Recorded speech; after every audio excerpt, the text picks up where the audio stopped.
Best gift for everyone. Carva Mini.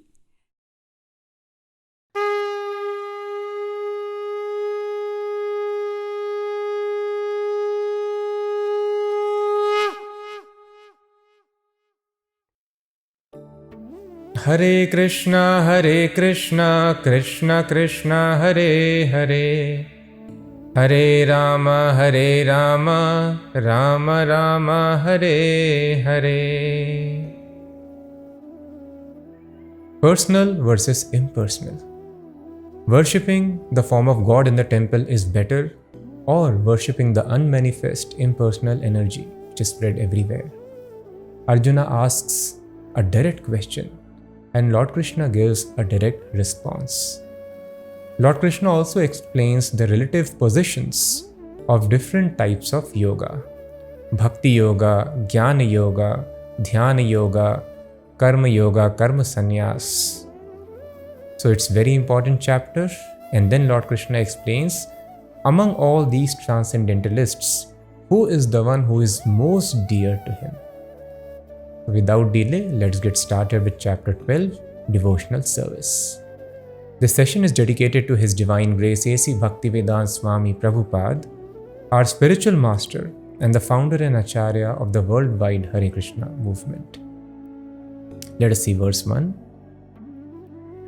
Arjuna uvacha evam satata yukta ye bhaktastvam paryupasate ye chapyaksharam avyaktam tesham ke yoga vittamah.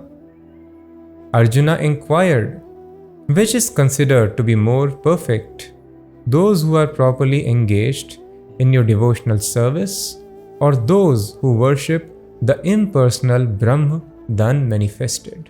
So it's a direct question. Arjuna is attached to the personal form of God. He has been playing with that two-handed form, and when he saw universal form in the previous chapter, his position as a very intimate devotee of Lord Krishna got disturbed, and he started offering respects on all sides. So Arjuna has always been attached to the two-handed form only, which he requested Lord Krishna, I am afraid my mind is bewildered seeing this form, kindly show your original form. But there has also been a class of transcendentalists who worship the impersonal energy, which is also one feature of Krishna. That impersonal energy is situated on the personality of God, but some people tell no, energy is the absolute and the forms are secondary. So Arjuna wants to have his position very clear here. I am attached to your personal form, but please tell me decisively which is better, worshipping the energy or worshipping your form, which I am attached to. So you can see also the words very clearly, Satata yukta ye bhaktas tvam paryupasate. Whether bhakta, your devotee, is better, who is satat means always, devotee has no other business, but always he is engaged in the service of Krishna. Whereas other class of transcendentalists, what do? Aksharam avyaktam.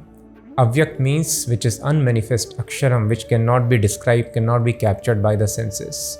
So which among the two is better? So let's see what Lord Krishna replies. Shri Bhagavan Vacha Maya Veshya Mano Ye Mam Nitya Yukta Upasate Shraddhaya Parayopetas Te Me Yukta Tamamatah. The blessed Lord said, he whose mind is fixed on my personal form, always engaged in worshipping me with great and transcendental faith, is considered by me to be most perfect. So just see, it cannot be more clearer than this. Mai aveshyam mano yamam, mai aveshyata chetasam. These words Lord Krishna is using very, very regularly in the Bhagavad Gita. Whose mind is mai aveshya, attached to me. Nitya yukta upasate, always he is engaged in upasana, worshipping me. So this is Lord Krishna's verdict. Shraddhaya parayopeta, with great faith, one who is a bhakta, devotee, he is best according to Krishna.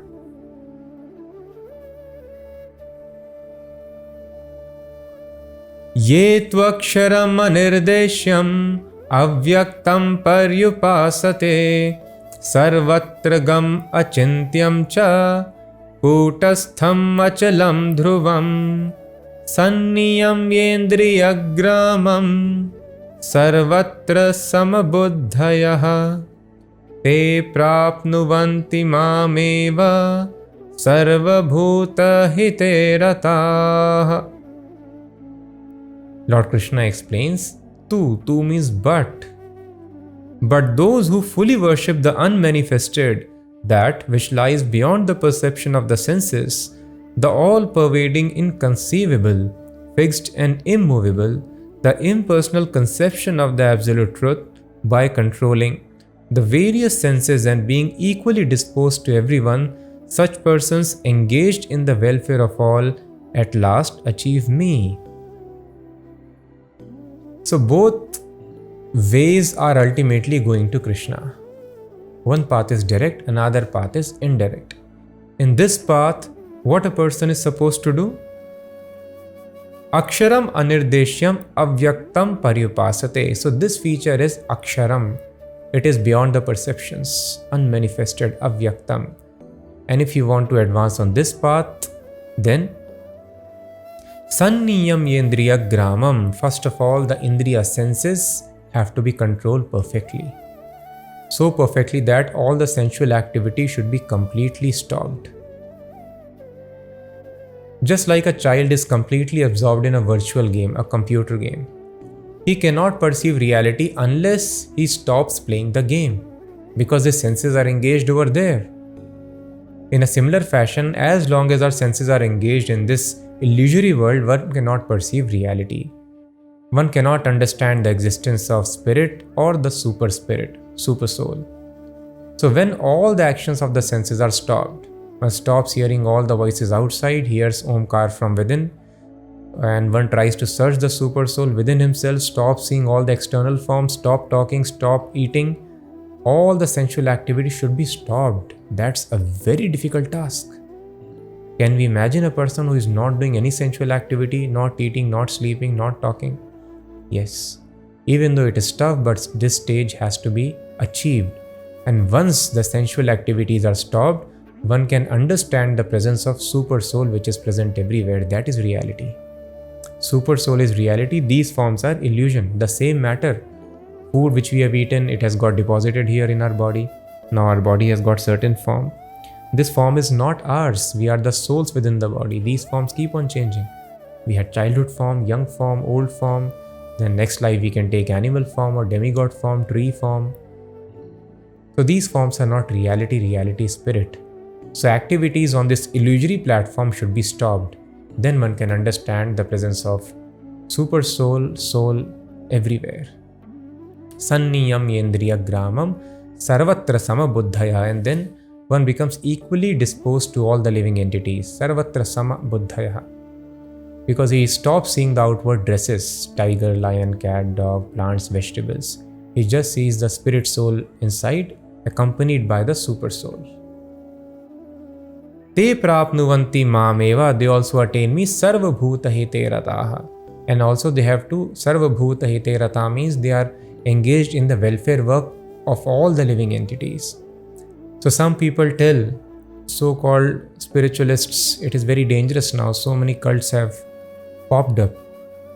And they tell, actually, spirit is completely different from body. That we also agree, that is fact. But they tell, spiritual activities are different from bodily activities. You can eat meat very nicely, and then you can advance in spiritual life also. Because eating is for the body, spiritual life, meditation is for spirit. Yes, that is fact. Matter is different from spirit. But now we are conditioned by this body. You can ask such people who tell you eat everything, you can do anything, and at the same time you can advance in spiritual life. No, complete regulation of mind and body is required, because now we are conditioned by our mind and body. That is why the spirit soul is same in the dog's body and in our body also. Why a dog cannot make spiritual advancement on its own? Because the body is not suitable. So now we are conditioned by this body. So such spiritualists, do they get affected if they touch fire? Yes.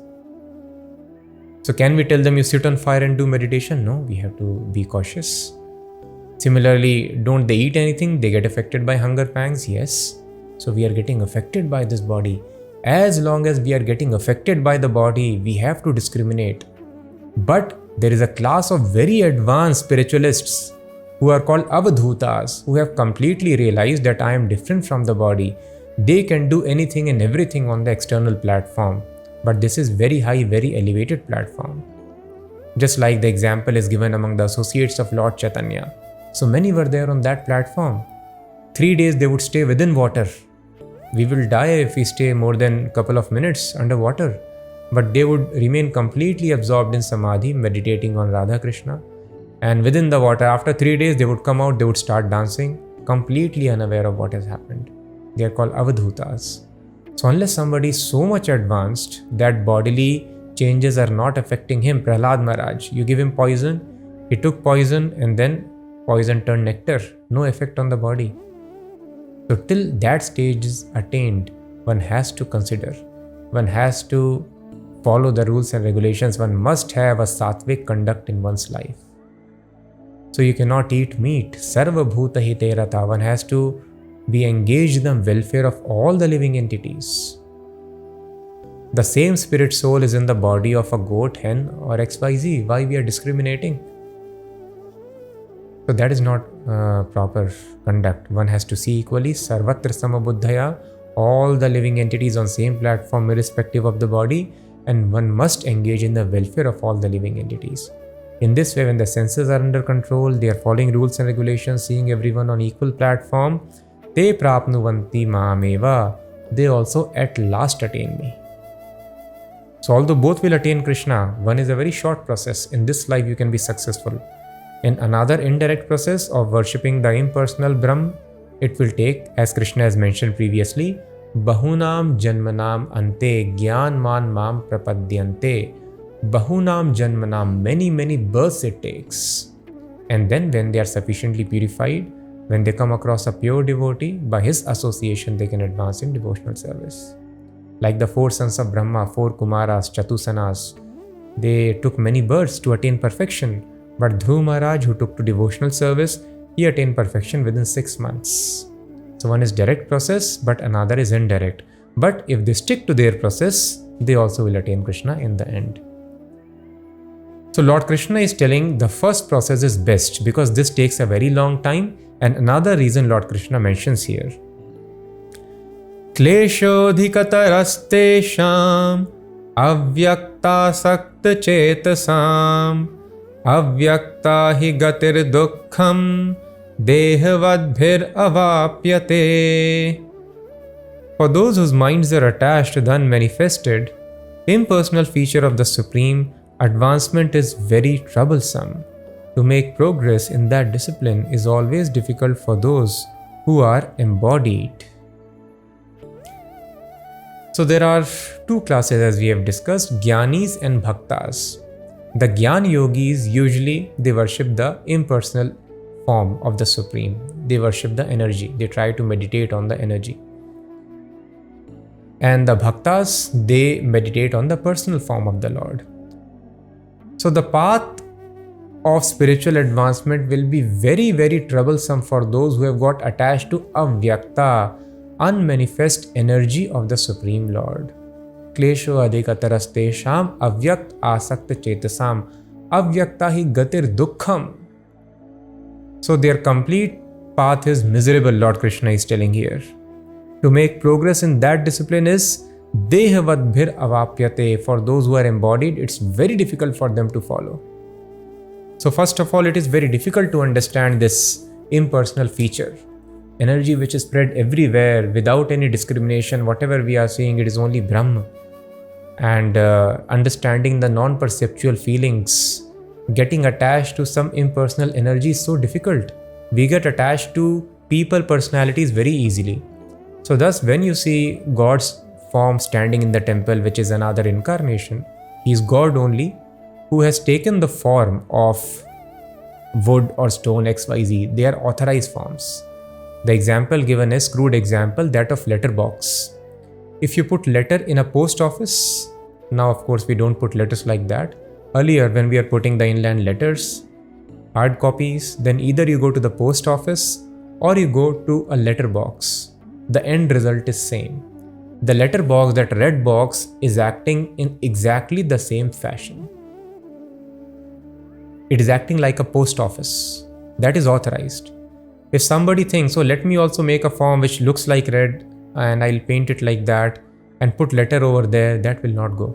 It will not work because that is not authorized. Similarly, the Archa Vigraha, the forms of the Lord which are carved out of stone or wood or glass, sand, all these are authorized if they are done as per the scriptures under guidance of pure devotee. And if a person worships them, it is exactly as worshipping the Supreme Personality of Godhead. There is no difference. So if we worship such forms present in the temple and we get attached to them, it is natural. Getting attached to a person is very natural for us. But getting attached to some energy, it is so difficult. That is why they sometimes imagine the forms of Krishna, Lord Shiva, Goddess Durga, Lord Ganpati, Sun God. They tell you can imagine any form, ultimately the truth is energy only, but you cannot attach yourself to energy. And unless attachment is there for the Supreme Spirit, you cannot make spiritual advancement, you'll get attached to matter. So in order to facilitate such attachment to energy, you imagine any form, and once you are attached to that form, you are on spiritual platform, you understand you are not the body, then you give up meditation on that form also, because anyway that is illusory. So thus sometimes impersonalists also may sing bhajans and they may do kirtans and they may meditate upon the forms of Lord Krishna, Lord Rama, Lord Shiva, but their understanding is all these forms are also illusory, they are not real.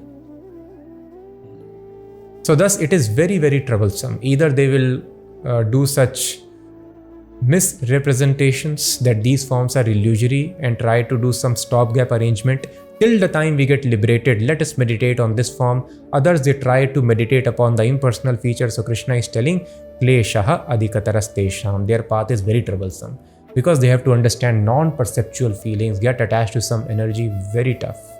Over and above that, they have to artificially control the senses. The material activities of the senses should be stopped, but devotee, by engaging the senses in spiritual service of Krishna, automatically stops their material activities. So impersonalists, they have to stop eating completely. Go sit down in the jungle, reduce your eating. Like Dhruv Maharaj, he was taking some fruits and berries, then he was taking just dry leaves, then he was drinking just water once in a week, then he was just inhaling air, and then inhalation of air also he stopped finally. So if one is able to do that, it is very, very tough, very, very troublesome. Whereas devotee, he also stops his material eating because whatever he is eating is prasadam, the food which is offered to Krishna, that is spiritual. And he eats as a matter of service. So that is why devotees don't tell, I am eating prasadam. We tell, I am honoring prasadam. Prasadam is another form of Krishna, spiritualized food. So I am honoring prasadam. When we eat, we say that. So thus devotee also controls the eating on material platform in a very simple way by spiritualizing one's eating. A devotee has tendency to fight. To control one's tendency is tough. So impersonalist has to stop the activities, but devotee will fight if fighting tendency is there, but he or she will fight for Krishna, like Arjuna is fighting here. In this, Bhakti Yoga is very easy. Simply the activities are brought to spiritual platform. Activities need not be stopped. But if you have to tell you stop all the activities, such path is very troublesome. So such strict control of the senses, artificially repressing them, suppressing them, and thus it is very troublesome. And ultimately, because the truth is that Absolute is a person. And the impersonal feature is one of the aspects of that personality of Absolute Truth. So eventually you have to understand the personality, then a person cannot give up the impersonal understanding. So again it is troublesome. In this way, overall this path is very, very troublesome in the beginning and in the long run also. Ye tu sarvani karmani mai sanyasya matparah ananyena yogena mam dhyayanta upasate teshamaham samuddharta mrityu sansara sagarat bhavamina chirat partha maya veshita chetasam.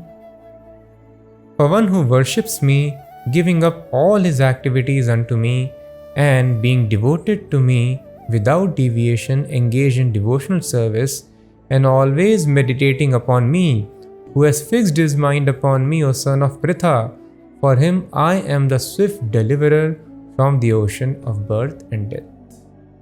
Sarvani karmani mai sanyasya matparaha. So Krishna now is giving contrast from the previous process, which is so much full of troubles. So this other class of transcendentalists, what do? Sarvani karmani mai sanyasya. They give up the activities, but they give up the activities for Krishna. Not simply giving up and not doing any activity, no. So real sannyas means giving up the activities for Krishna or unto Krishna. As Krishna tells, so they will act. This is called Mai Sarvani Karmani Mai Sanyasya Mat Paraha. They are attached to Krishna, attached to me. Mat Paraha. So those who give up their activities unto me, they are attached to me. Ananyanaiva yogena mam dhyayanta upasate. Without any deviation, they are always thinking of Krishna. Dhyayanta. Always they are meditating on Krishna in all the activities that they do. Tesham aham samuddharta mrityu sansara sagarat. This world is called Mrityu Sansar. Sansriti means repeated birth and death. So here repeated birth and death happens in this world. This is ocean of miseries. So from the ocean, unless a person is airlifted, even the best of the swimmers cannot cross. Similarly, we have fallen in this ocean of death. So Krishna is the swift deliverer for his devotees, whose minds are attached to Krishna. They work only for the satisfaction of Krishna. In the other process, they have to make this body, mind very perfect, suitable, so that they can transfer themselves to any location that they desire. But a devotee doesn't have to wait to reach such perfection. Even if a devotee does not know how to transfer the soul among the chakras and raise it to the head, and then from the Brahmarandra, it is busted here, the top of the head, and the soul reaches the desired location in the spiritual world. So devotee need not wait for that process which yogis follow, because Krishna is the swift deliverer. So is it not the better process? Tesham aham samuddharta mrityu sansara sagarat. Aham samuddharta. I am the swift deliverer. In other process, Gyan Yoga, Dhyan Yoga, they depend upon their own prowess, their own physical mental capacity. But here devotee doesn't have to wait to develop the capacity. So if the capacity is there, that is very good. If they know the art, if they does not know, it does not matter, because Krishna will deliver them. So this is the best process. When Krishna takes charge, when Krishna is willing to take anybody, who can stop, because he is the topmost power. So thus this is the best process as Lord Krishna has recommended. Bhavami na chirat partha. So in the previous process we have seen Bahunam Janmanam Ante. It takes many births. And here chirat means long time, na chirat means not long, very short time. Bhavami na chirat partha. Gyan yogis will take many births, and a bhakti yogi will not take long. Very shortly I will deliver him. So the only condition Lord Krishna is mentioning is Maya veshita chetasam, Maya veshe manoyamam. Mind should be attached to Krishna. So thus one should always chant the holy names of Krishna, engage in service of Krishna under the guidance of his pure devotee spiritual master. This is the way of getting attachment for Krishna. Attachment for Krishna is a property of lovers of Krishna, his pure devotees. When they are pleased with anybody, they can immediately bestow this attachment upon such sincere disciples. So serving the lotus feet of such a spiritual master who is attached to Krishna is the secret for getting one's mind attached to Krishna. Otherwise, artificially, one can read the books, one can do anything, one can chant the names also. Such attachment will not develop. So it so happened that the great king, as I briefly mentioned before about Maharaj Bharat, who was ruler of the entire planet, and then he had to become deer. And from deer, when he took next birth, he understood my mistake was attachment to one deer cub, and thus, even though I was spiritually very advanced, I had to take birth as an animal. Ordinarily, those who follow the path of spiritual life, they get at least a human form. But I did such gross mistake that I had to take this animal form. But by Krishna's mercy, he was able to remember his past 2 births. So he behaved like a madman, Jad Bharat. And because he was behaving like a madman, some people would actually consider him less intelligent. So once a king was going on his palanquin and he needed one palanquin carrier. So he told his men to go and search out for a suitable healthy man who can carry the palanquin along with others. So then Jad Bharat was healthy and he was like a madman and he will not resist. And when they told you please come, he went along with them. And then they told him you carry the palanquin. He was completely dependent upon will of Lord, understanding everything happens by. Of course, we should not artificially imitate him. We should try to plan our day, protect ourselves. But very exalted souls who can perceive the presence of God in every activity, they can practice such absolute dependence. We should not artificially imitate. If we drink poison, we will die. But Prahlad Maharaj can drink poison. Mirabai can drink poison. It can happen with them. So we should understand our position and try not to drink poison. I am not so advanced. But Bharat Maharaj, Jad Bharat, he was very advanced. Whatever people will tell him to do, he will do. He will not rebel. Once the dacoits caught him and they wanted to sacrifice him in front of goddess Chandi, Kali, he agreed. Just like an animal, they were about to kill him. But then the deity of goddess Kali broke apart and Kali appeared and killed all the dacoits. Because ultimately she is also Vaishnavi, energy of Krishna. She could not tolerate that. So he was so much surrendered. You want to kill me? Okay. If Krishna wishes, I will die. Anyway, this is just a change of dress. And now I am serving Krishna, meditating on Krishna. If thinking of Krishna I die, my next life is also successful. But I repeat, unless we are on that platform, we should not imitate such activities. An ordinary devotee, other devotees, they understand this body also belongs to Krishna. I should try my level best to protect my body for the service of Krishna. So when he agreed to go to carry the palanquin, then he was a devotee ultimately. So while carrying the palanquin, he was jumping, hopping a bit, and the king was getting disturbed inside. So he scolded him once, twice, still Jad Bharat wasn't responding to his chastisement. Then finally king came down, he told, don't you realize that you are a palanquin carrier, you do not know how to do it, why you are hopping, jumping and giving disturbance to the king? And that he was doing because there were so many ants. So a devotee doesn't even want to kill an ant, because an ant or a human being or a demigod, he sees everyone on equal level. Why should I give trouble to my brother who is in different dress? And ant bodies are just a different and a small dress. But the soul is same, which is sitting inside. So that ants don't get trampled, he was hopping and jumping a bit. And then Bharat Maharaj, because anyway he was Paramhansa, most advanced spiritualist, he gave such instructions. Ultimately, kings were all very pious. All were approved by the Brahmanas. So he was also having some spiritual knowledge. So when he heard these statements of Jad Bharat, he understood, I have committed a great mistake. He is most advanced spiritualist. So he immediately fell at the feet, he begged pardon, and then he asked him, after offering so much glorification and prayers, please tell me what is the secret of this consciousness, the consciousness which you are carrying, Krishna consciousness, always absorbed in thoughts of Krishna every moment. All the great transcendentalist sages, munis, they are hankering for this consciousness. This is the perfection of life. The Dhyan yogis, they have to sit in one place and somehow they are able to concentrate. Only the most advanced spiritualists, walking, talking, eating, sleeping, drinking, they are able to do this activity always. This perfectional platform. How you have attained this consciousness? Maya Veshya Mano Ye Mam, constant absorption in Krishna's thoughts.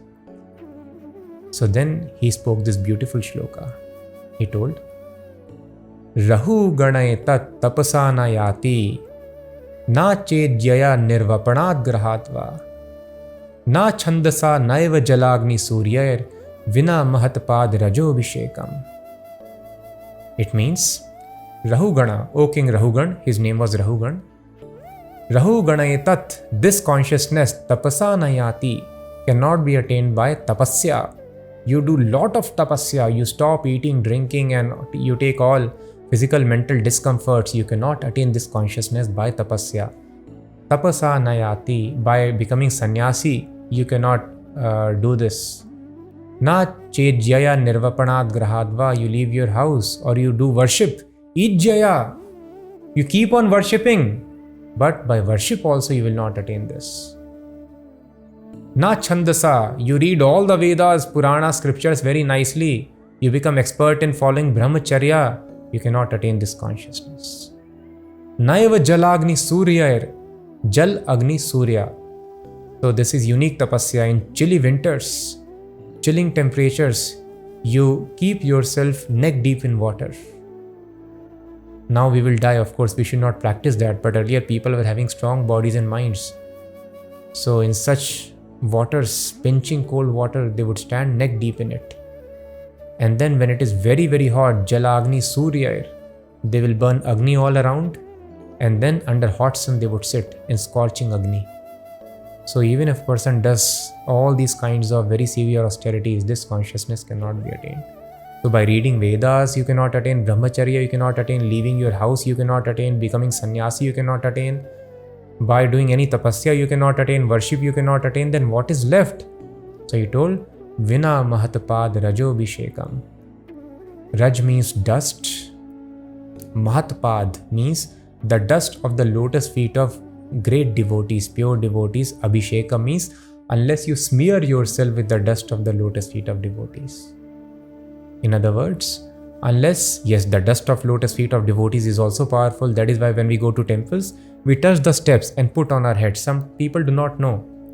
Why am I doing this? I am doing this because I am putting the dust. All the devotees are passing over those steps and I am taking the dust of the steps of the devotees. Some very advanced devotees, pure devotee also would have passed. If their dust I take on my lotus feet, then I get spiritually advanced. And it also means following the rules and regulations very, very strictly, completely surrendering oneself.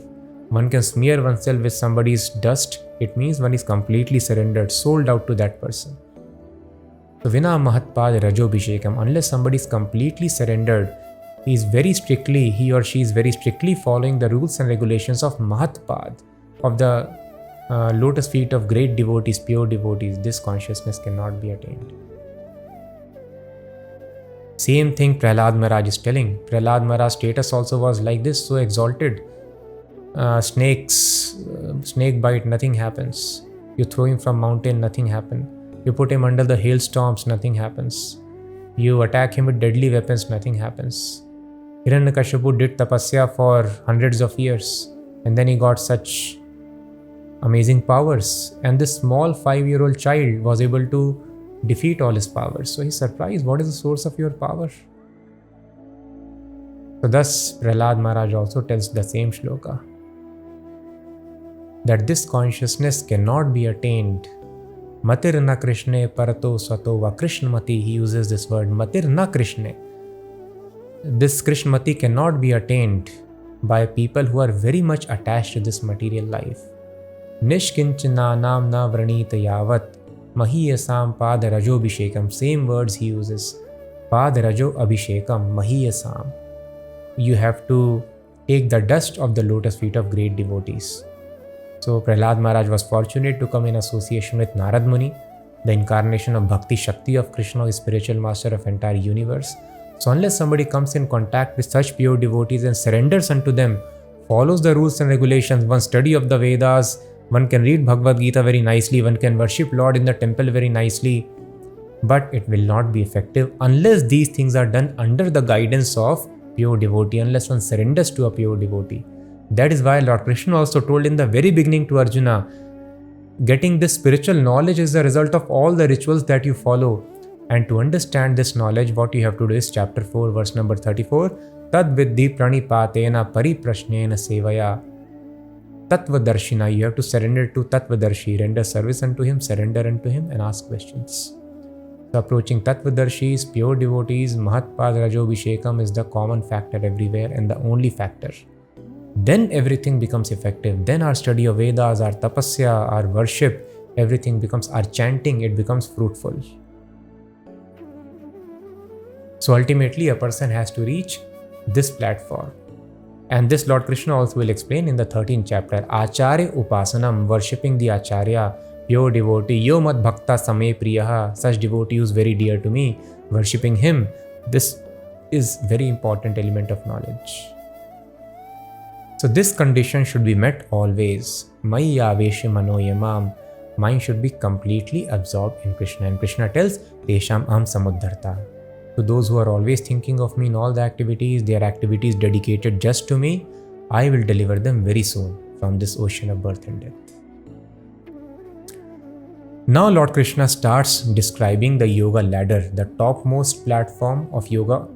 Then after that, if you cannot do that, you cannot even do that, what is the next level, fourth rung, like this?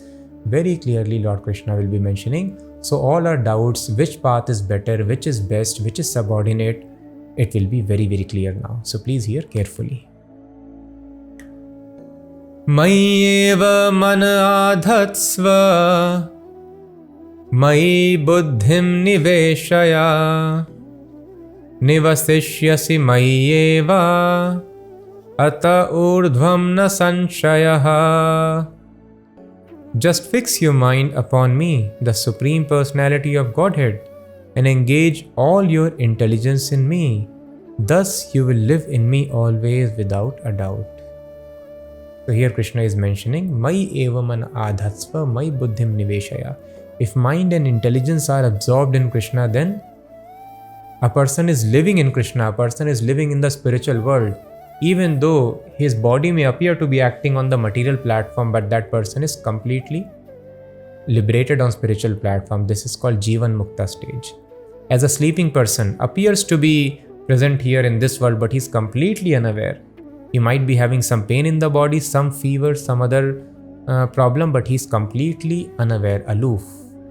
He's not troubled by the physical troubles. He's on subtle plane when he's sleeping or dreaming. In a similar fashion, even though the body is visible and visibly eating, sleeping, acting in this world, but such a person, Maya Aveshi Manoyam, Mayeva Mana Adhatsva, whose mind is absorbed in Krishna and intelligence also, such a person, Lord Krishna is explaining here, Nivasishyasi Mayeva, he is living in me only, he is living on the spiritual world. Physical pangs, material pangs do not affect him anymore. So this is the perfection. This is what Lord Krishna is recommending to Arjuna. Absorb your mind and intelligence in me. There is no doubt about it. Now, this is not easy. How much we are able to think of Krishna, we are getting disturbed by the external changes. So Lord Krishna tells, if you cannot do this, constant absorption in my thoughts, then Ath chittam samadhatum na shaknoshi mai sthiram abhyasa yogena tato mamichhaptum dhananjaya. My dear Arjuna, O winner of wealth, if you cannot fix your mind upon me without deviation, then follow the regulated principles of Bhakti Yoga. In this way, you will develop a desire to attain to me. Na shaknoshi mai sthiram. You cannot do this. Then what you should do? Abhyasa yogena tato. You practice the regulated principles of this yoga, Bhakti Yoga. Then what will happen? Mam ichhatum dhananjaya. Now we may not even desire to attain Krishna consciousness, to think of Krishna always. So by following the rules and regulations of Bhakti Yoga, intense desire to have attraction for Krishna, to engage in Krishna service will awaken in the heart. And then by doing that, person will be able to absorb oneself in the thoughts of Krishna. So topmost is always absorption in thoughts of Krishna. Second is regulated principles of Bhakti Yoga.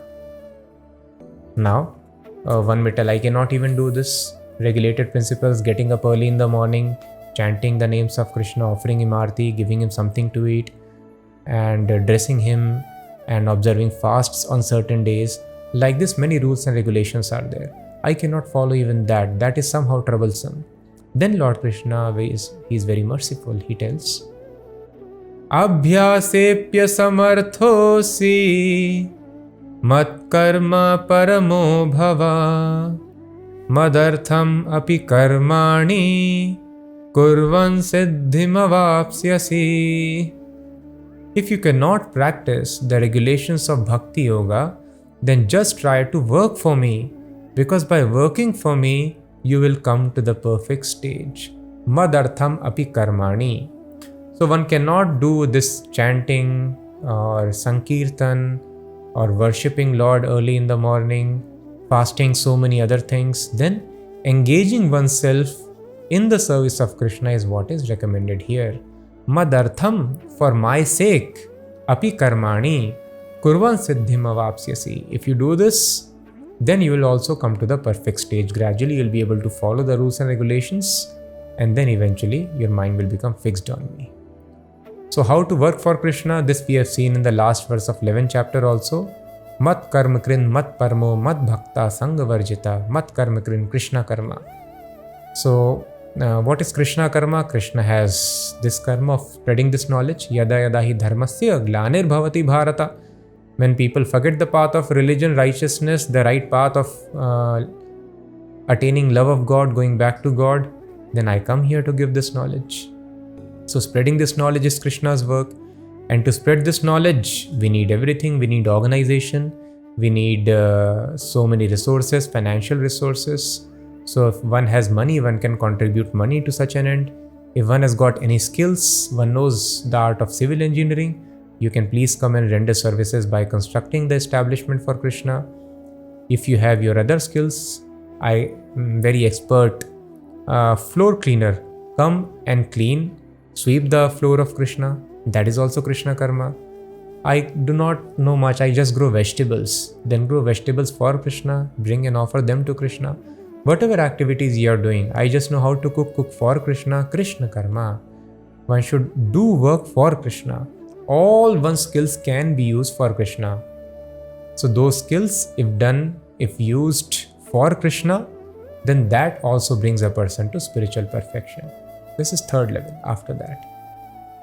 Now I cannot even do that because of ignorance. I do not know that I have to do it. Or sometimes a person may have different affiliation to different faith, or there could be restrictions of family, society, distance, geography.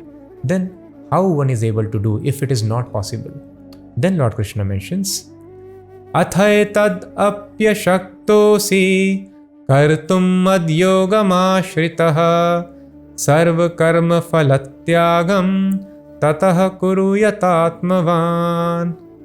If, however, you are unable to work in this consciousness, then try to add giving up all results of your work and try to be self-situated. You cannot do this, just give up the results of your work. That is very important. So, if one does not know that the aim of life is Krishna, absolute truth is Krishna, the work should be done for him, the result of the work should be offered to him, then other activities are recommended here. Because it needs elevation in consciousness to know that. So what are other activities? Then philanthropic activities, working for social interest, national interest, and general welfare, physical welfare, although that is not very high form of service, because service should be eternal. It should be giving permanent relief to people. But if such knowledge is not there, that is also recommended. Feeding people, giving support to people in the form of finances or infrastructure or XYZ, old age homes, hospitals, educational institutions, teaching some skills, helping people in general. So these are also recommended. Such activities when performed nicely, but one should know how to work for others. One should learn to give up the results of activities. This is bare minimum that one has to do for spiritual advancement. Now in between also there are few steps. What are those? Lord Krishna explains. Shreyo hi jnanam abhyasaj jnanadhyanam vishishyate Dhyanat karma phalatyagas tyagachantiranantaram. If you cannot take to this practice, then engage yourself in the cultivation of knowledge. Better than knowledge, however, is meditation, and better than meditation is renunciation of the fruits of action, for by such renunciation one can attain peace of mind. So this could be little confusing if you compare with the previous verses, so I'll explain what does it mean. Shreyo hi jnanam abhyasat. From the practice of giving up the results of one's activity, what Lord Krishna just mentioned is jnanam, cultivating knowledge. But unless a person gives up the results of the activities for others, so minimum 50% should be given up for others, as I've told before also, this is the formula. So this is practical thing. Ideal is one should just keep body and soul together. That was what Brahmanas were doing. They will not save one grain for the next day.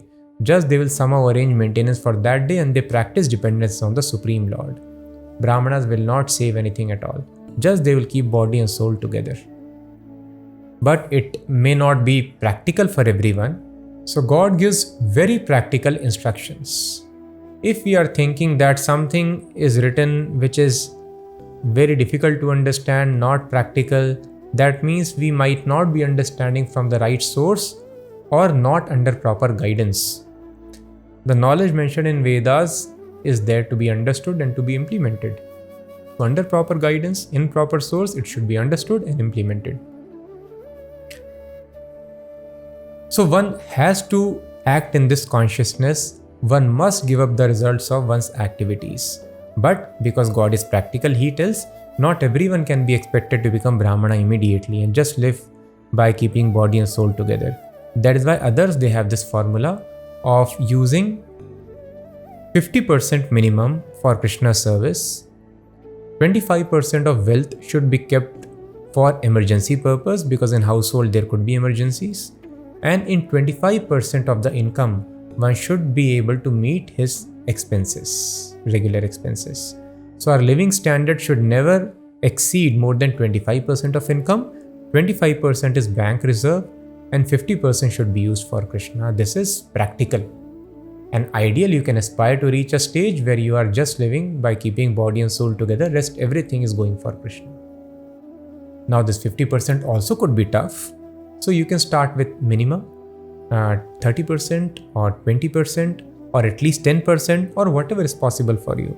You are in great financial crunch. At least give $1,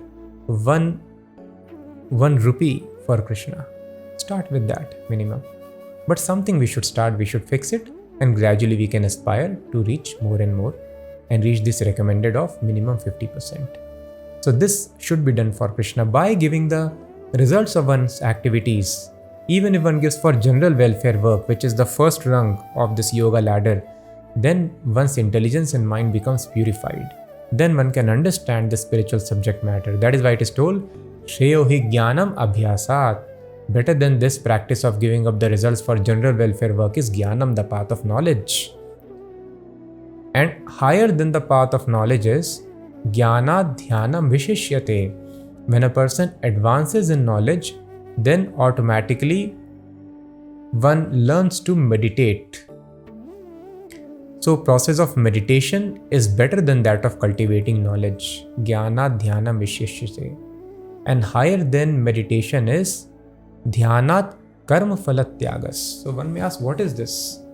Better than karma phal tyag is jnana, better than jnana is dhyan, and better than dhyan is again karma phal tyag? No. These karma phal tyagas are different. Giving up the results for general people and giving up the results for Krishna. So better than meditation is giving up the results for Krishna. So you can just imagine, dhyan and jnana are so tough. One has to give up the family life, do such great tapasya. Brahmacharya is must. Strong celibacy in mind, body and deed. And then we just understood the process of Ashtanga Yoga. Dhyana, it is so difficult sitting in one place without any motion, without eating, sleeping, stopping, all that. So difficult. But higher than that, more powerful than that is karma phalat tyagat. Giving up the results of activities for Krishna. So if one learns, somehow one gives the results of activities for Krishna, that is better than Dhyan Yoga also. This is the verdict here. You read here. Dhyanat karm phalat tyagas, tyaga shantir anantaram. One gets unlimited peace. So you can practice this. Give up the results for Krishna, and then you see shantir anantaram. We are looking for peace. Peace and war both are created by Krishna. Happiness and distress both are created by Krishna. You give up the results of activities for Krishna, practically you will experience anantaram shanti. Antar means interval, without any interval, constant peace. One will be able to, even householders will be able to relish the consciousness of a sannyasi if they follow the practical principles of Bhakti Yoga and give up the results for Krishna, minimum 50%. Then consciousness of sannyasi, anantaram, the peace for which we were always hankering, we will find that peace. So here very beautifully Krishna has explained this yoga ladder. So the bottommost rung is engaging in one's duties. Brahman, Kshatriya, Vaishya, Shudra was the Varnashrama system. Now whatever job, business, occupation we have, we can do that, but give up the results for general work if there is no higher sense. But if we can follow Gyan, then that is better. Understanding what is truth by reading the Vedas, Upanishads, Bhagavad Gita. Higher than that is Dhyan, the process of meditation on the super soul within the heart. Higher than that is giving up the results for Krishna, Tyaga Shantir Anantaram.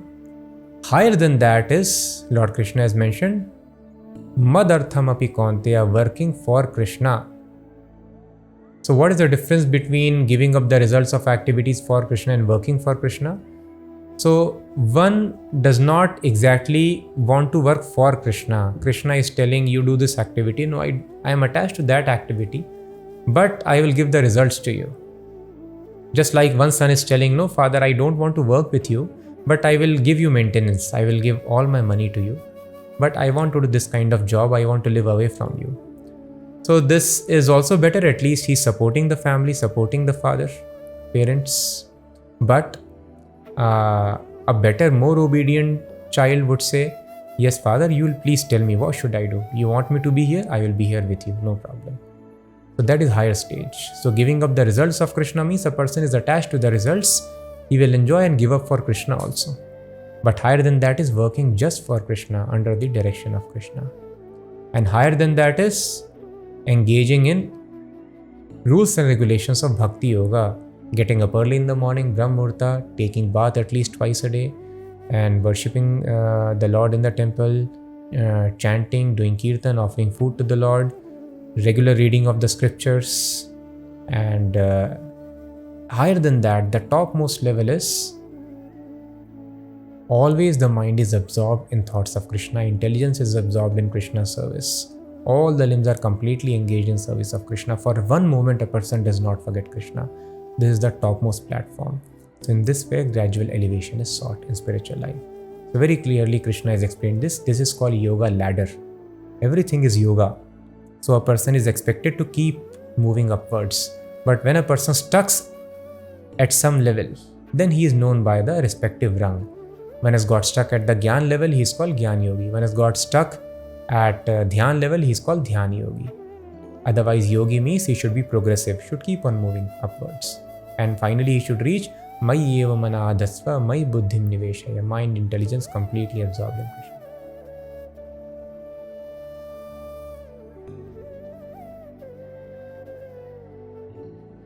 Adveshta sarva bhutanam, maitraha karuna evacha, nirmamo nirahankaraha, samadukha sukhakshami, santushta satatam yogi, yatatma drida nishchayaha, mayarpita mano buddhir, yo madbhaktas same priyaha. One who is not envious, but who is a kind friend to all living entities, who does not think himself a proprietor, who is free from false ego and equal both in happiness and distress, who is always satisfied and engaged in devotional service with determination, and whose mind and intelligence are in agreement with me, he is very dear to me. Now Krishna is explaining the position of this topmost yogi. Personalist devotee is better than impersonalist. Now what is his position? So Krishna is explaining, Adveshta Sarva Bhutanam. He is not envious of anybody. As we discussed, we are all envious of each other. Even within the family, there is enviousness. Oh, brother is earning more than me, sister is earning more than me. Sometimes there is envy. There is envy everywhere among the community members, neighbors, friends, relatives. We cannot see others advancing. That is why we all are working hard. We cannot see ourselves lagging behind. But a devotee does not fall for this mindless competition. I am eternal, this temporary competition. That too, this competition takes place in a society where there is envy, there is no love. So Adveshta, devotee, is not part of this Dveshta, this enviousness. Maitraha Karuna Evacha. He is very, very friendly, very, very compassionate to all the living entities. Compassionate means he sees that everybody is suffering only because of lack of this knowledge. So he tries to spread this knowledge. This is the best means of showing compassion. Nirmamo Nirahankaraha. He does not have any sense of mama, proprietorship, because Nirahankaraha, he does not have ahankar, false ego, that I am the body. So I am not the body, so this body belongs to Krishna. Anything which I have produced from my body, that also does not belong to me. My children don't belong to me. My property, wealth does not belong to me. Everything belongs to Krishna. So if neighbor's money is stolen, shall we get disturbed? Not at all. Similarly, such a person, whether he gets money, he loses money, is not at all disturbed. He is always equipoised. Of course, for the service of Krishna, he will try his level best to protect the body, to protect the money. But if it goes, despite our best efforts to save it for Krishna, that means it is Krishna's plan. So he is not disturbed at all. Cashier will try his level best to keep proper track of notes, count it, protect it from general people. If there is robbery in the bank, then what can be done? Cashier's job will be intact. He will not be scolded for that. So sometimes when Krishna plans it, things may be there, things may not be there.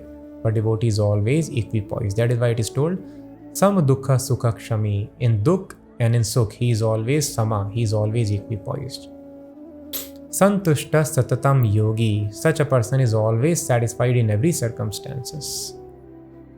Now we are taught never to remain satisfied. What is the civilization? One should learn the art of remaining satisfied in every circumstances.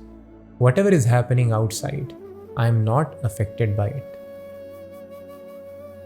Yat Atma Dridha Nishchaya. Why is not affected by it? Because with great determination he is working just to advance in one's Krishna consciousness. Just like a child or a student who is writing examination. Sometimes it could be troublesome. It could be very hot there in the examination hall. The conditions may not be proper. The seating arrangement would not be most comfortable. But still he writes the exam. Because he is completely focused on the objective why one is here. One is not sitting in the exam hall to have a very luxurious sitting. To have the best of the air conditioners. To have best of the music inside. No. One is there to clear an examination. Similarly, we are here to clear the examination. One need not take many more births and deaths. One needs to become immortal in this human form of life. So one should be completely focused, Dridha Nishchaya, with great endeavor. One should advance on this path with great determination. So thus a devotee is always equipoised in happiness or in distress. Because one understands nothing belongs to me, something is coming, something is going. I will do my level best, but then it is happening as per Krishna's plan. So he is equipoised. So this art of equanimity is very important. So these qualities we might feel why Krishna is repeating again. Every other chapter Krishna tells Santushta, always remain satisfied. Sama Dukkha Sukha Kshami. We have understood why again he is repeating. Because it is very important to develop these qualities. A materialistic society does not tell, they tell the other way around. Get disturbed in misery, become elated when you become successful, and remain dissatisfied so that you keep working hard. All these wrong concepts are being fed. So we have to develop these qualities. Thus Krishna is repeating. And Mai Arpit Manobuddhir, mind, Manobuddhir, Krishna is repeating. Use your intelligence not for arranging your material opulence. That will anyway come as per destiny, whatever is there. Don't worry about it. So use your intelligence, how I can engage more in the service of Krishna. And Mana, mind also should be absorbed in me. Mind and intelligence should be absorbed in me. Yo mad bhaktaha, such a bhakta means devotee. Same priyaha, such a devotee is very dear to me. So now there is no doubt. Now we will see in every shloka Krishna is mentioning, Yo mad bhakta same priya, such a bhakta is dear to me. Bhaktiman me priyo naraha, such a devotee is very dear to me. So if somebody reads Bhagavad Gita, one cannot come to any other conclusion, but Bhagavad Gita, it is so clear. Where is the question of anything else? But unfortunately, people have not read even one shloka or its explanation in the Bhagavad Gita. Or even if they read some other, they get misled. So many commentaries are there. They are not able to find the perfect Bhagavad Gita of disciplic succession. Otherwise, it is so clear, right? Can anybody interpret it? It is very clear from the verses, the word itself. Yasmano dvijate loko, lokano dvijate chayaha, harsha marsh bhayodvegair, mukto yasacha me priyaha. He for whom no one is put into difficulty, and who is not disturbed by anxiety, who is steady in happiness and distress, is very dear to me. So this is very important qualification of a devotee. Yasma no dvijate loko. One who is not cause of anxiety, dissatisfaction, fearfulness, disturbance for others is a devotee. And one who never comes into fearfulness, anxiety, or disturbance by others. One does not disturb others and one is not disturbed by others. That is a devotee. So it is not that one has to arrange all the external circumstances to become free from anxiety, fear, depression, disturbance. No, one simply has to work upon oneself. We do not know this. We often think other people are responsible for miseries in my life. No, I am responsible because of my low consciousness. If I elevate myself in Krishna consciousness, then nobody will have any capacity to disturb me. And at the same time, the devotees are also not cause of disturbance, anxiety, fearfulness for others. So this important thing we have to keep in mind and we have to practice. Of course, we need not practice all these things separately. These qualities will develop automatically by practicing devotional service. But one must strive, one must aspire to attain these while practicing devotional service.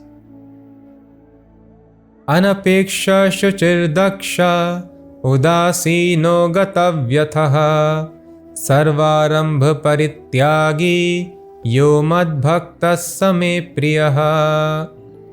A devotee who is not dependent on the ordinary course of activities, who is pure, expert, without cares, free from all pains, and who does not strive for some result, is very dear to me.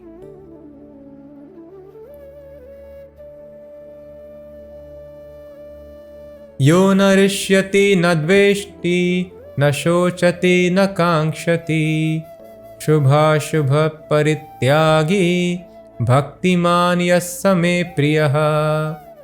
One who neither grasps pleasure or grief, who neither laments nor desires, and who renounces both auspicious and inauspicious things, is very dear to me. So just see every verse Krishna is mentioning, Bhaktiman yasame priya, Bhaktiman yasame priya. The devotee is dear to me. Bhakta te tiva me priya. The devotee is dear to me. So Krishna very clearly wants to tell Maya Veshimano Yemam Nitya Yukta Upasate, who is always Upasate, worshipping me, mind absorbed in me, attached to me. He is very dear to me. Devotee is very dear to me because he is having all these qualifications. So there is no doubt that only a devotee, bhakti yogi, is dear to Krishna, most dear to Krishna. Na rishyati na dveshti. Same qualifications of equanimity. Because he understands this material world is illusion. In illusion, there is no need of being happy or coming under stress. So, na rishyati na dveshti, neither grasps pleasure or grief. Na shochati na kankshati, does not aspire for anything, does not lament for anything. Because he is thoroughly convinced presence or absence of anything does not make me happy or under stress. But presence or absence of Krishna consciousness makes me happy or in distress. One who has Krishna consciousness can remain happy despite all material odds. One who does not have Krishna consciousness cannot be happy despite all material comforts. So coming and going of material pleasures, pains, opulences or people does not impact him at all. So this is wrong education that you will be happy when you attain something. Thus everyone is working very hard to attain something. If they don't attain, they are in lamentation, shochati. And if they attain somehow, that happiness is also not satisfying to the heart. This is propaganda. That if you attain this, you'll be happy. Movies will do propaganda. They lived happily ever after. No one has lived happily ever after. It is not possible to live happily ever after. One can be happy only in Krishna consciousness. Unless the water is being poured on the root, leaf cannot be happy. So one cannot be happy without serving God and loving God. So propaganda, movies, they do happily ever after. And then people wonder, have I got into wrong marriage? Have I got a wrong person? Let me change the person. This is wrong. And all the other companies will tell, this is very nice job. There is job satisfaction. One thinks, let me change the job. I'll be happy. No, sir, it is not possible. It is just propaganda. The coaching institutes will do propaganda. You crack this examination and then you see you are so happy, such name, fame, recognition. Those who have cracked such examinations, they see there is not much difference in life. Maybe I should do something more. This is just propaganda, just propaganda. So that is why who have attained all these top positions are not satisfied in their lives. So that is why devotee does not hanker for anything. He knows what is the use of hankering. I just need to keep my body and soul together and work to advance in Krishna consciousness. And if anything goes away, anyway, that is not cause of my distress. Na shochi, there's not laments. Shubha Shubha Parityagi. We want to do good things and we want to avoid bad things. But devotee is willing to do all the bad things also if it is required to be done for Krishna. For bad things, usually a person has to suffer. So if one kills another living entity, one has to suffer. But here we see Arjuna became ready to kill everybody, anybody. We saw in the previous discourse how gopis, they gave the dust of their feet to be put on Krishna's head. One will go to hell if one puts the dust of one's feet on God's head. But gopis told, no, if Krishna becomes well, he comes out of his fever by taking this dust, let us go to hell and suffer. Let Krishna become well. So thus a devotee is willing to do anything inauspicious for Krishna and is willing to give up all auspiciousness also for Krishna. For him, Krishna's pleasure only matters. Thus, such an attitude when somebody possesses, Bhaktiman Same Priyaha, he becomes very dear to Krishna. Sama Shatrau cha mitre cha tatha manapamanayoh Shitoshna sukha dukkheshu samasanga vivarjitaha Tulya nindastutir mauni Santushto yena kenachit Aniketa sthirmatir Bhaktiman me priyo naraha. One who is equal to friends and enemies, who is equipoised in honor and dishonor, heat and cold, happiness and distress, fame and infamy, who is always free from contamination, always silent and satisfied with anything, who doesn't care for any residence, who is fixed in knowledge and engaged in devotional service is very dear to me. So devotee is not enemy of even one's enemy, because one knows if any enemy is casting aspersions, trying to do something bad to me, that is a result of my own karma. There is no use of harboring any bad sentiments about even the people who act in a reverse way, as per general perspective. For a devotee, everything is favorable. Somebody is creating physical mental troubles, it is good. One takes it as purification, as a means of detachment from material world. Material opulence somebody offers, he uses that for service of Krishna. So from devotee's perspective, everything is good. Just like Krishna told to Arjuna, Nimitta matram bhava savyasachin, become an instrument in the fight. Nobody is going to return back alive from this battle. Now if you want credit, then you become instrument. In a similar fashion, happiness and distress due to us will come to us. They are simply instruments. What is the use of being angry upon the instrument, that creates more karma, more bad karma. So thus a devotee does not take offense even from one's enemies. He is equipoised. Sama shatraucha mitrecha. In a same fashion, the friendly behavior is also as per the karma. So devotee is always equipoised for friends as well as enemies. Only in illusion somebody is perceived as friend, somebody. Just like in a drama, somebody will act as villain, somebody will act as hero. They could be friends outside in real life. So even starts believing that yes, if somebody is your opponent, like Arjuna is there, his opponents are there, one has to kill. But all these things should be done as a matter of duty, without thinking the other party is my enemy. In a similar fashion, one needs to do duties very nicely. If one has got body of mother, then son's body should be taken care very nicely, daughter's body should be taken care of very nicely. But one should understand the son, daughter, mother is only temporary drama. As per the roles we have got, machines we have got, we have to play the part. One should not get carried away thinking this is reality. So thus, the devotee in his consciousness is equipoised, friends or enemy.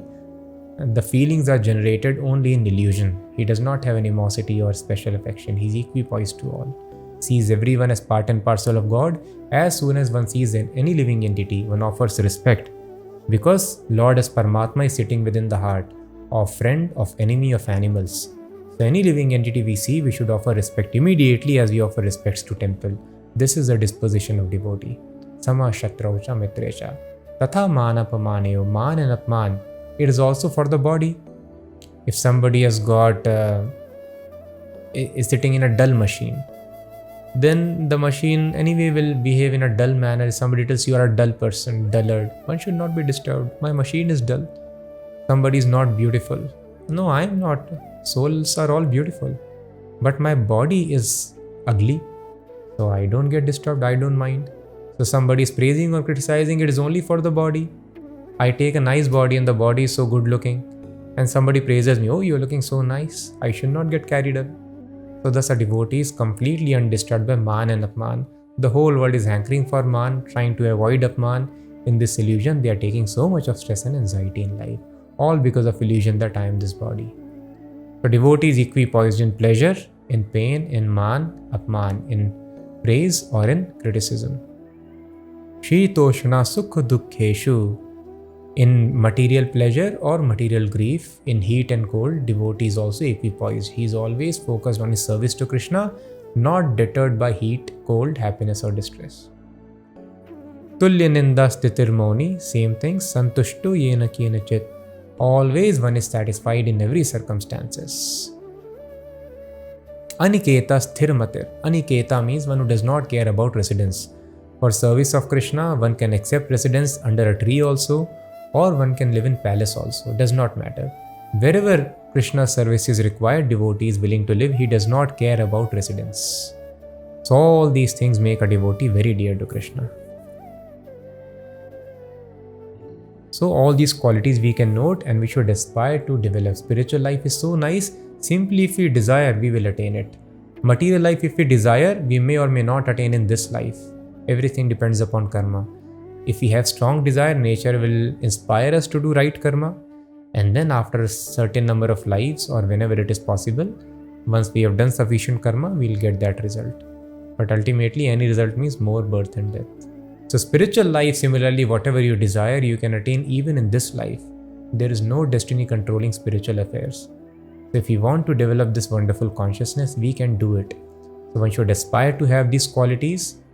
So that is why being stressed, because unless we develop these qualities, we don't advance really.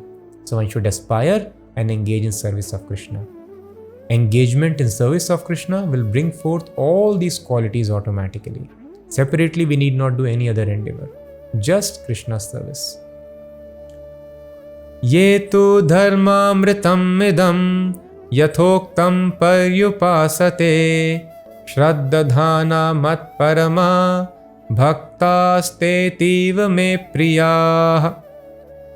He who follows this imperishable path of devotional service and who completely engages himself with faith, making me the supreme goal, is very, very dear to me. So Krishna has explained so far, such a devotee is dear to me, he is very dear to me.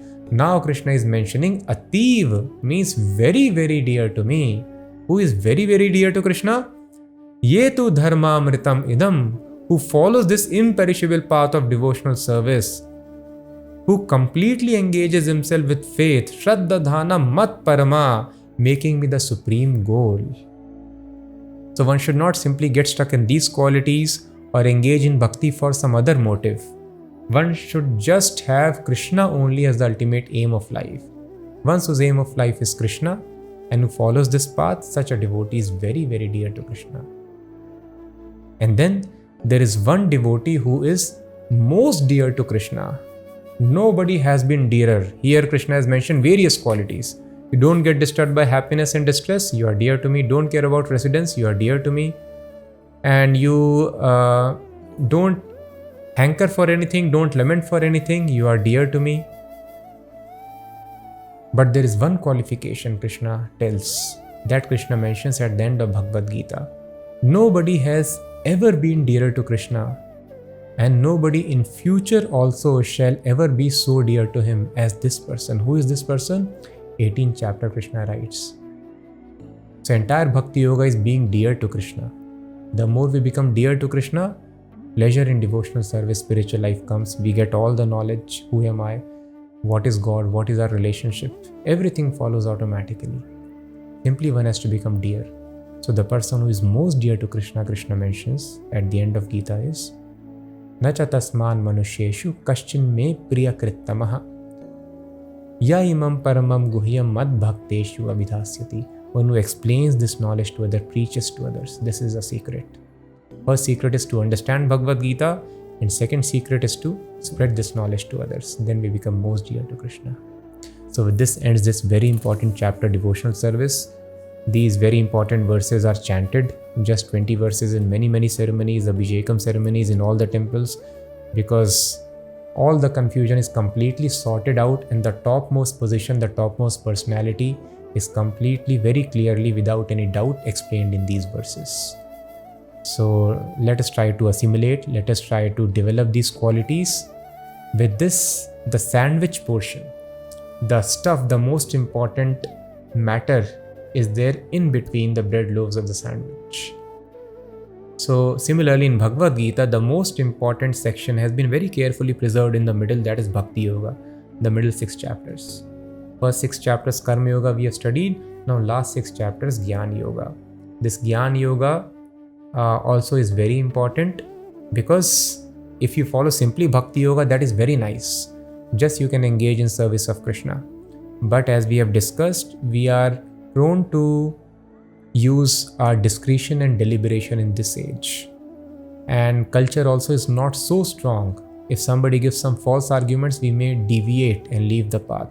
So that we become firmly fixed on this path, this process of Jnana Yoga, understanding, analyzing the path of extricating oneself from this material nature, how living entity gets trapped, all this knowledge is very, very helpful and important. Let us understand this wonderful, what is this nature, how does it behave, how does one get trapped, how to come out of it. This wonderful knowledge will be explained henceforth. So very soon we'll meet with chapter 13. Thank you so much for hearing. Keep on chanting always. Hare Krishna.